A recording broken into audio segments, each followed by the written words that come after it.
No matter how long you've played career mode this year, you've probably come across a bug. Even if you've just watched FC25 gameplay on YouTube, you'll have seen people talking about things that don't quite work. I've put together a list of 5 of the biggest bugs that I could find in the game this year and tried to find a workaround for every single one of them. Hopefully EA fixes some of these issues soon, but it is still possible to enjoy career mode and avoid most of the worst issues. Before we talk about any of the bugs though, I just want to say that FC25 is one of my favourite career mode games that I've ever played. If you change the pre-save settings to be more realistic, you can actually have a tough save with any team in any league, and that's basically all I've ever wanted. However, there are still 5 bugs that are threatening to ruin everything. So, let's begin with the most annoying of the 5 bugs. No matter what nation, age or gender your youth goalkeeper is, they'll have a maximum of 10 diving when they get scouted.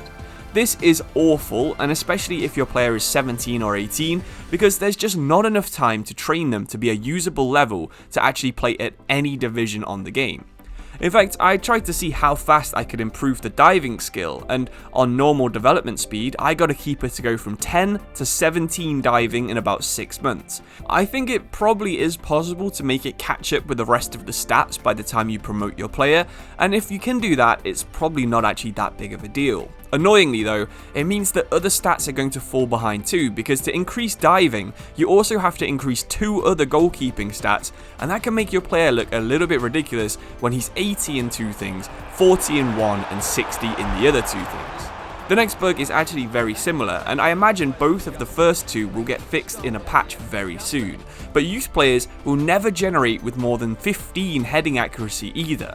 So the goalkeeping one is strictly for goalkeepers. This one is for every single outfield player. It doesn't matter if they're defenders, wingers, strikers, attacking midfielders, they'll never have more than about 15 heading accuracy.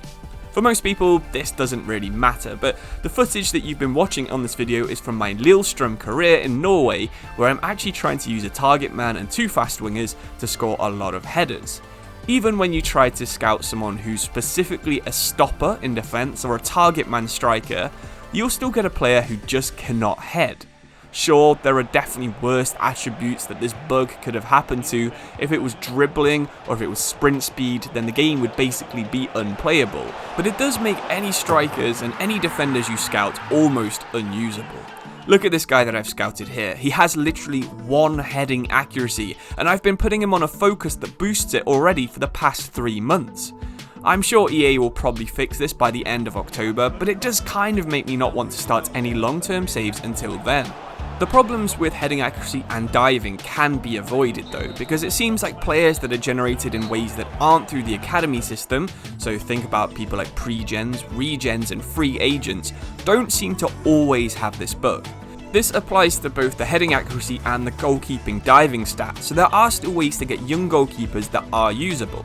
If it bothers you as much as it does me, then at least there are some ways to sign players with normal attributes that sort of make sense for their position. Okay, so let's move on from talking about academy stats, which is broken in 2 ways, to talking about something that's only broken in 1. It's something that I've talked about before already on FC25, but the AI transfers are really badly bugged. It doesn't matter so much for my save in Norway, because the AI will actually improve their teams from where they begin, and everyone will be able to compete for the Champions League spots. But if you play in the Premier League, you should be expecting to dominate it easily within about 10 years. It doesn't really matter the starting rating of the AI club. Every single club in the game progresses to be rated about the exact same. The best example of this was on FC24, where I simulated 100 seasons by removing the retirement from the game just to see what happened, and the Champions League final in 100 years was AEK Athens versus a Romanian club. This happened because every team in the game was a 4-star team rated between 75 and 80. It didn't matter if you were the reigning La Liga champions or if you were in League 2, your team would be able to compete with basically any other team in the database. I think part of the fun of games like Football Manager is seeing big teams collapse into the 3rd tier, or maybe a slightly bigger team gets bought, like West Ham, and challenges for titles for about a decade. This kind of happens in FC25, but instead of it happening for a reason, every league just becomes really competitive like the MLS. You might not actually even notice this happening in the first 10 seasons, because the way that players are distributed with their potential at the start will continue for about that long, but by season 15, it's fairly obvious to notice this if you know that it does happen. You can delay this for a little bit longer by turning off the first season's transfer window, but unlike player generation stats being wrong, I don't think that this is going to get patched by EA. It's been like this since about FIFA 17, and we're just going to have to hope that maybe the AI will build squads better for FC26. Hopefully they can focus on this part of the simulation and it can be as good as the simulation gameplay on the pitch is. Okay, so now compared to the other bugs I've already talked about in this video, this one isn't actually that big. My manager was supposed to look like this. I played a few matches and he looked like this all the time, and after an update he got a witch's hat and long hair. Maybe EA changed some of the hair IDs in a patch, but it was still quite funny to see it when he popped up in the pre-match press conference. It can get annoying if this happens a lot because it also did reset some of the boot allocation and the player customization I did and just reset these to the default values for each one of the players. But I can't really rant about this one for too long, it was just a patch that changed a few IDs. Okay, so the fifth bug is another one that's actually quite big. The sharpness bug is one that can ruin your save from literally day one. If you don't enjoy training and development plans, you might have decided to choose fixed growth like I did in my first save this year. However, by the end of the first month, I noticed that every single player I owned was on 0 sharpness. The worst thing about this is that it never improves. Playing games in pre-season didn't increase it like it should have done. The training page wasn't actually accessible because of this setting, and there's no other way to get sharpness higher. I was trapped on 0 sharpness with players feeling sluggish, turning like oil tankers, and it would have been like that for the rest of my save.